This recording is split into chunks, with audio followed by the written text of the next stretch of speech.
Welcome to Reality Asserts Itself on the Real News Network, and I'm Paul Jay. People that follow this show know I particularly like to interview people that stick their neck out and stick to their guns for what they believe and what they're fighting for. And our next guest is someone who's done both of those things under a lot of pressure. So this is the story, to begin with, of Stephen Cohen. Stephen is emeritus professor of politics at Princeton University, professor emeritus of Russian Studies and History at New York University, and his most recent book, War with Russia, From Putin and Ukraine to Trump and Russiagate. Thanks for joining us again. Thanks, Paul. So a lot of people were rather happy with Barr's summary of the Muller Report. And as we sit here talking today, we haven't seen the Muller Report. It hasn't been given to Congress yet, and it may even happen tomorrow. We don't know. And it may change what we think of what I'm about to ask, but I don't think it's going to change too much about what I'm going to ask. Obviously, President Trump's pretty happy so far with the no collusion and argument, and that was pretty clear from what Mueller said, what Barr says Mueller said. There's a quote from Mueller in Barr's summary. But I thought some people who have been critical of Russiagate and we're a little bit too happy about this, because the more important, I thought, substance of what Mueller says is that, in fact, Russia did interfere in the elections, and he takes it very seriously. And the more important part of the Russiagate narrative, I don't think, was ever the collusion part. In fact, we all knew Mueller was not heading down any big collusion road anyway, because, as you pointed out in one of your interviews, I don't know if it was Larry King, you know, you could see from how other people were being charged, Manafort and others, there was no breadcrumb leading you to a collusion argument with Trump. The real problem is the underlying idea is that this is an existential threat to American democracy, and Mueller more or less confirms that. And I thought people shouldn't be so happy about that part of it, because the substantial argument, and I'll quote you again, is that whatever they did, it was low-level stuff. It happens all the time between these countries. They all interfere in each other's elections. And that it gets raised to the existential level, that's the problem. And Mueller more or less confirms that. You are absolutely right, only not right enough. This expression, which has become a truth in the media and for too many politicians, that, quote, that Russia attacked America during the 2016 presidential election, is both exceedingly dangerous and a complete falsehood. Why is it dangerous? Because if a great power is attacked, that great power has to eventually attack back, counterattack. This is a ticking time bomb in relations with Russia. No attack on America occurred in 2016. I was awake, present, and observant. I saw no missiles descending our country, no Russian paratroopers, no Russian submarines, no Russian combat planes, nothing. It's complete fiction. It's a form, I guess, of hyperbole. Did the Russians meddle? Some Russians. I'm not even sure the Kremlin knew anything about it. But the Russiagate story is that Putin decided he wanted Trump to be in the White House, so he attacked American elections and rigged it, so Trump is now in the White House.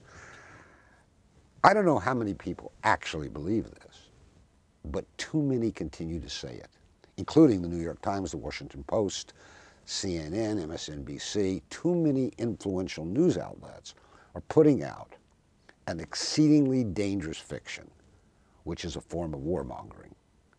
It didn't happen, but they won't let go of it. So I agree with you.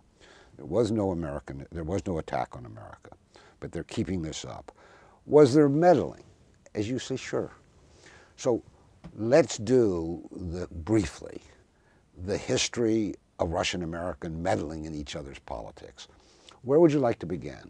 Should we begin with the American intervention in the Russian Civil War in 1918? I mean, Wilson sent about 8,000 American troops to try to help overthrow the new red communist government. Was that meddling? No, really, is it meddling? You tell me. Sounds like meddling to me. It's armed intervention. It's armed intervention. All right. What about to leap forward? 1996. I was in Moscow. I observed it. Then President of post-Soviet Russia, Boris Yeltsin, stood no chance of being reelected. No chance whatsoever. He was like 3% in the polls. But the Clinton administration desperately needed to keep him in power. So they meddled big time. They sent electoral experts, not unlike, by the way, Paul Manafort, guys who make a living advising other countries about how to rig elections. We got lots of them who do this for big money. So they set up in the presidential hotel. You could see them. Clinton arranged, I think it was $10 billion. I may be wrong there. IMF loan to Yeltsin so Yeltsin could pay pensions and salaries he hadn't paid for 5 years. I mean, we did the whole. I mean, this was a massive intervention into Russia's election, and basically we kept Yeltsin in the presidency. Is that meddling? Is that meddling? Yeah, of course.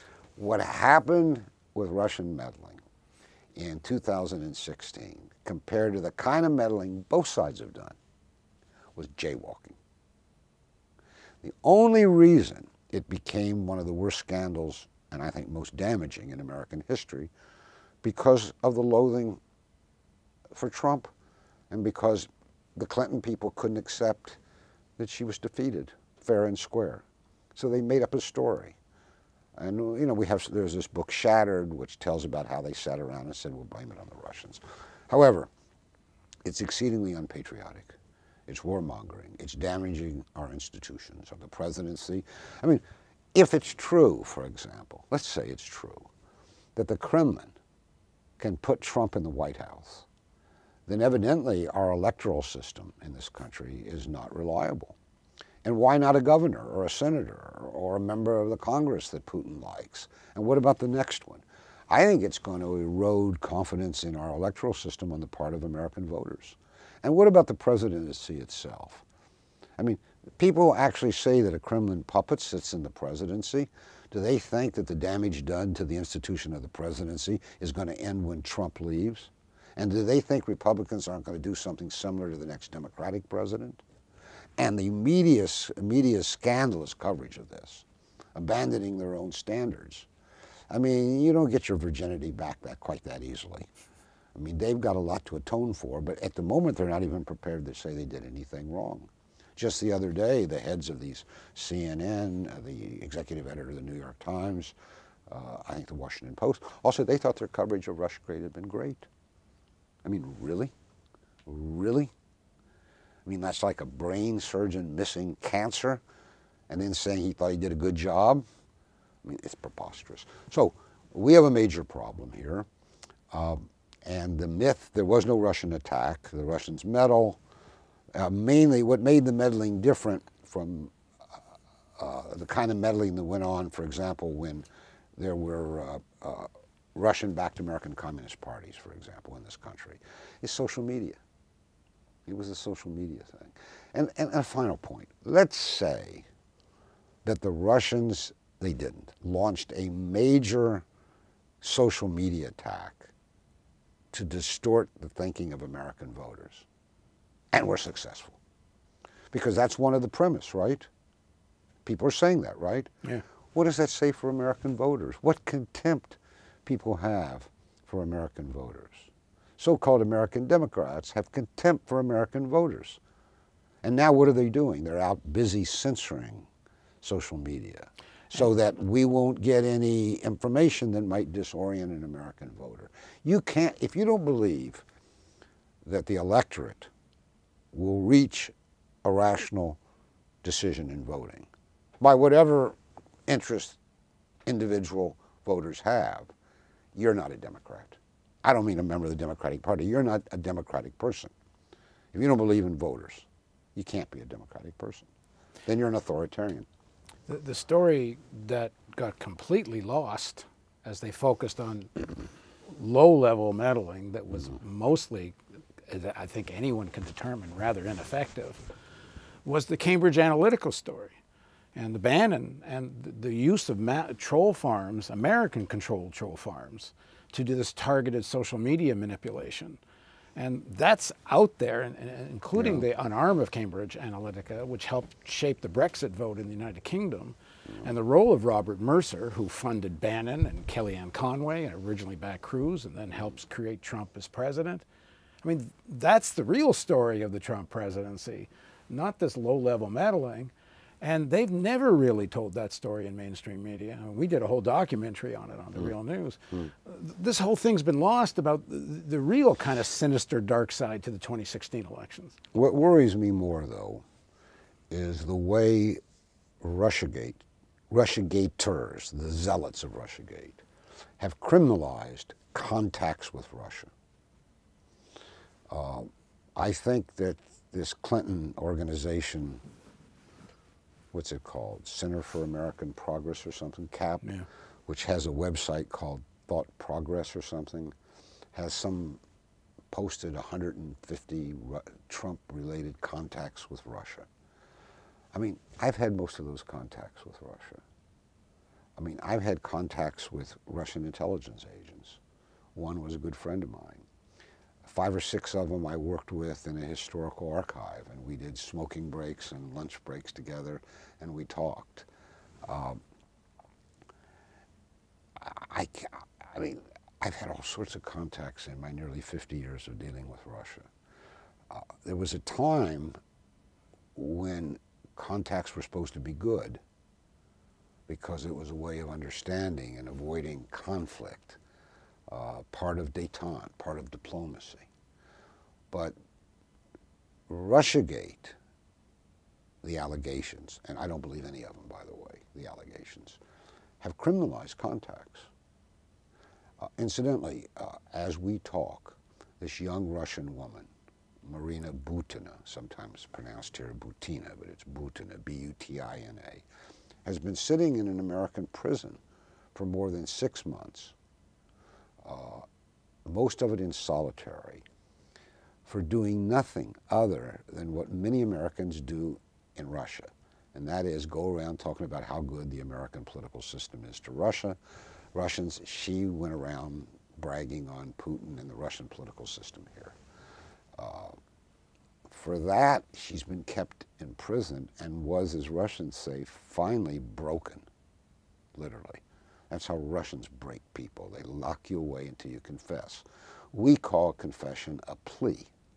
So she's still in prison, by the way, even though she pled. What did she plead guilty to? Coming here and advocating Russian perspectives without registering as a foreign agent. This is a Soviet practice, Paul.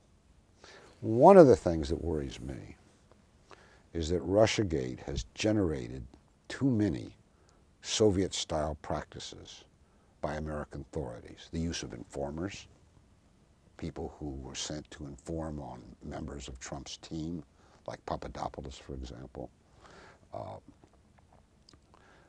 Holding people's families hostage. I mean, Mueller held General Flynn's son hostage, essentially, until Flynn pleaded, and Flynn never should have pled guilty, never. In fact, he said the other day he regretted it. Let's talk about Flynn, for example, to see how bogus this is. Flynn was taped, as he knew he would be, making contact after Trump was elected, before Trump became president, with the Russian ambassador, correct? That was how this story began. And they had to know they were being listened to.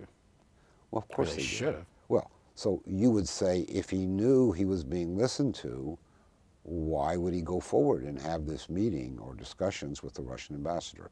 Because Trump had told him to do it. And the reason is very simple to anyone who knows even a little history. At least since Nixon, but maybe since Eisenhower and Kennedy, but at least since Nixon, every American president-elect has made a so-called back-channel connection with the Russians, with the Kremlin, before taking office. End of story. And we know, I mean, Kissinger did it for Nixon. But Nixon did it with the North Vietnamese, and Johnson called it treason. I don't care. The point of it is it's become traditional standard practice for the president-elect to reach out to the Russians to say basically, chill out, we're going to discuss everything. I mean, you got to remember what happened. I mean, this was dangerous. Obama to his eternal disgrace, threatened the Russians with a cyber attack. He threatened them. He said, we've implanted in your infrastructure some kind of cyber thing. And passed sanctions. But forget the sanctions. Forget the sanctions. He threatened them with a secret attack on their infrastructure. Did it mean their medical system? Did it mean their banking system? Did it mean their nuclear control system? And then the nitwit vice president, Obama, goes out and tells jokes about it on late night TV. Yeah, hey, we got him. What kind of behavior is this? So, I think Trump did absolutely the right thing. He told General Flynn, after Obama had made this reckless statement, but after Trump was elected but not yet president, told Flynn, go tell the Russians not to overreact to what Obama said. Don't do anything crazy. We'll sort this out when I take office. I personally am grateful he did that, because there were people in Moscow arguing to Putin that they had to wage some kind of counterattack first. I mean, this was a very dangerous moment that Obama created, unnoticed in this country, unreported on. But not only was it the tradition that the president-elect make contact with the Russians, backdoor, everyone had done it. But in this case, it was essential, because the crazies in Moscow were urging Putin to do something based on what Obama had said. By the way, who's vanished? On the question of Russiagate, Obama has disappeared himself. I mean, Russiagate began on Obama's watch as president. You'd think he'd have something to say. He hadn't said a word. But let me counter. I mean, I think the sanctions Obama put on Russia for Russia's meddling in the U.S. elections was uncalled for, aggressive, and so on, and a continuation of a bunch of aggressive policy. But their argument is Obama was the president, and the sanctions had been implemented, and Trump was saying to Putin, "Don't worry, we're going to get rid of them." No, there's no record. I thought that was Flynn's conversation. No. What Flynn told Kislyak, so far as we know, I haven't heard the tape, was, do not overreact to this statement by Obama that your infrastructure is going to be attacked. And we will discuss everything, maybe he said including sanctions, when Trump takes the White House. Now, let's back up a minute. Why shouldn't we discuss sanctions? The logic, I don't believe in sanctions. They're road rage. I mean, as we talk, a few nitwit senators are up on the Hill trying to think up some new sanctions. And if you ask them what they're sanctioning Russia for today, they couldn't tell you. Everything. In fact, they do tell you. It's called for Putin's malign behavior in the world. It's not about Crimea anymore. It's not about voter interference. It's just, basically, he's a malign character and you can't have too many sanctions. Sanctions are road rage. When you don't have a real policy, you do sanctions. All right. But what's the logic of the sanctions? The sanction is, we put this punishment on you, but when you change your behavior, we will remove the punishment. Isn't that what we say with sanctions? Therefore, sanctions have to be discussed if you're going to have diplomacy. So I would expect an American president to say to the Kremlin, we need to have a lot of discussions, including a discussion of sanctions, the ones we've imposed. Actually, by now, depending on what comes next, I don't think the Kremlin cares very much. They've coped very nicely with the sanctions, though it's hurting their ability to roll over their loans with Western banks, it's true. But generally speaking, they've managed. And Europe wants the sanctions ended because it's hurt European manufacturers. I think there's 9,000 German firms that were or are making a profit in Russia. It's hurt European, we have almost no trade with Russia, the United States. Well, let's get back to Flynn. Sanctions has hurt Europe. How could they not know that's being listened to? And I guess they assumed that this was not abnormal for an incoming president to have a conversation like this. Flynn was a professional intelligence officer. Yeah. Let's repeat that, a professional intelligence officer. He knew everybody's listened to. It didn't bother him. The president had told him to have conversations with the Russian ambassador. There was a tradition of doing this. He had nothing to hide. Okay, there's a part of this that I don't think we're going to agree on, and we're going to talk about that in the next segment. I didn't even know you were disagreeing with me on that. Those are just facts I didn't gave you. disagree up until this point, but we might agree on something and then disagree in the next segment. So please join us for the next segment of our series of interviews with Stephen Cohen.